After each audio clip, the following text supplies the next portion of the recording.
Hello, my name is Jordan Crosby, and today I'm going to talk about my life change. Most people don't think about dying, but it has happened to me. But I never ended up here. Instead, my story is a lot more difficult, a lot more interesting to tell.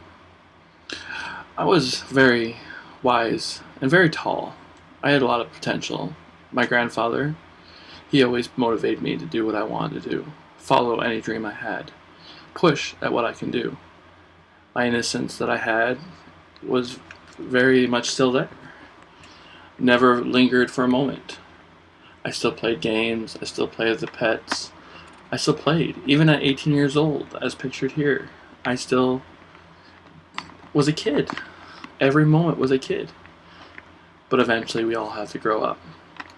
And when we grow up, sometimes we always don't like what we become.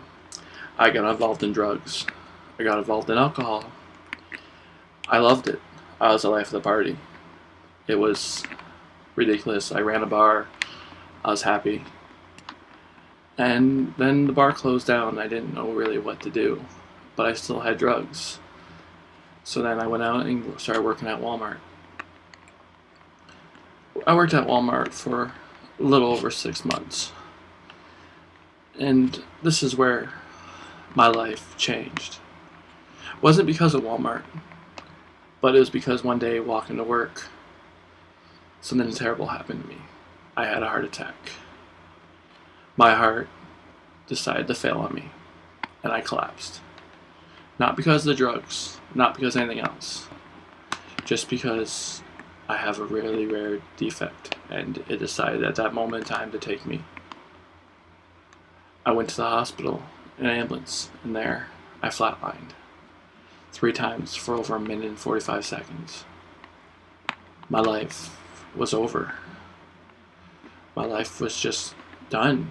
There's nothing I could do about it. Everything I've done, everything I worked for was gone.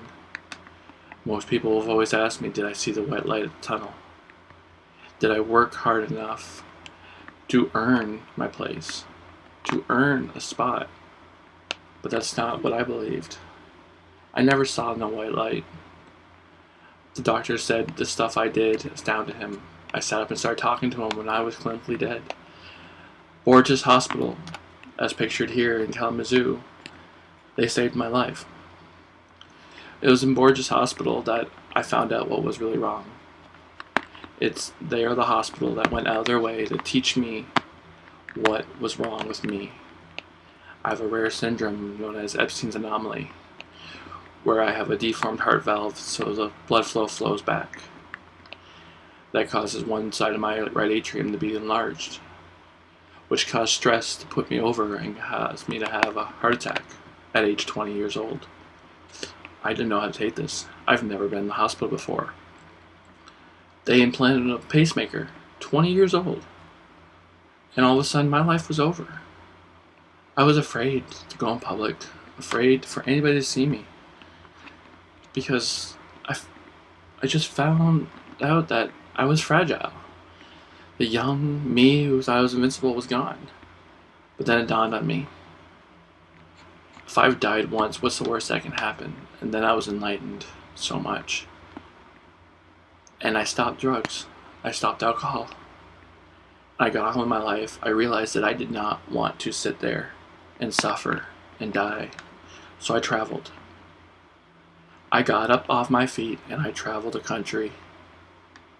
I ventured out my front door. I was born in Canada and I've traveled around the whole United States. And I've seen all kinds of things. Some things stuck in my head longer than others. Some things didn't.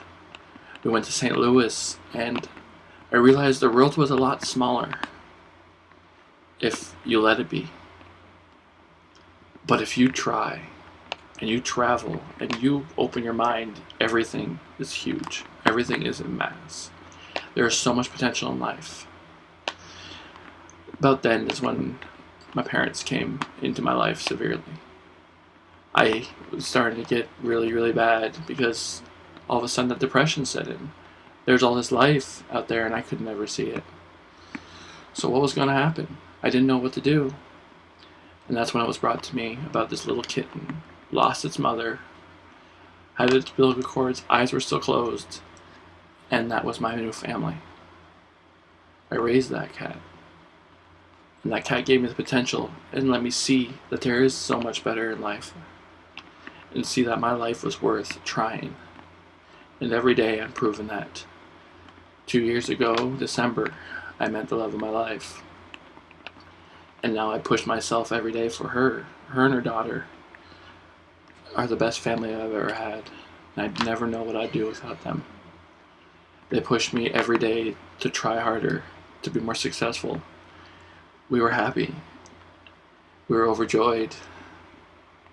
And then we lost our jobs.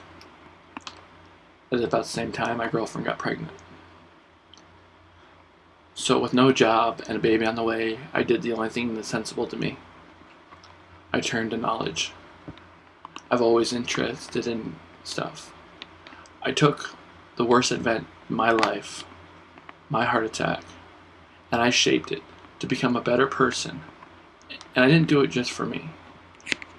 Because as I started this school, in February, my son was born. Colin James. My first son. I never thought I'd have one. So I turned my life around, and I'm always doing better. Every day. Forever.